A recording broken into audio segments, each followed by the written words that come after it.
Gary Wilson reporting from Chicago at the University of Illinois campus. The occasion is a social justice workshop titled Lies in Lead and Water, Poisonous Pipes in Midwest Cities. Monica Lewis-Patrick is president and co-founder of We the People of Detroit, and she joins us. We the People of Detroit is a water advocacy group, and she was one of the speakers at the workshop. Monica Lewis-Patrick, you're a Detroiter. Why travel to Chicago in the dead of winter to talk about water? Well, the crisis that's looming in Detroit, and we know also in Flint, will take me pretty much anywhere on the globe to be able to connect the struggles of Detroit and Flint to what's happening globally around inequities and injustices of accessing water. And you're willing to come through the dead of winter, 250 miles to talk about it in Chicago? Yes, I've actually gone further, so okay. Definitely Chicago. How does the provocative title of the workshop, Lies, Lead, and Poisonous Pipes, apply to Detroit? Well, I think it's almost telling in terms of what we've seen happen in Detroit. It wasn't until after the mayoral election that we found out that there had been a major research project that actually exposed that there's a major lead issue in the city of Detroit. So Flint is not the only one that's struggling with lead issues, but there seems to be a desire to cover it up and not be as transparent about what that looks like and how it's harming families in the city. Is it out in the open now? It doesn't seem to be as fully transparent as it needs to be. And what we also know in the city of Detroit is that because so many departments have been privatized, even the FOIA process is extremely complicated in terms of being able to garner the information that's necessary to be able to provide proper analysis.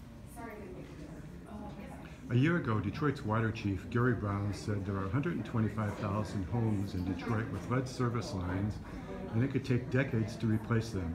Is there a semblance of a plan to begin that work? Not one that has been shared with us and the general public.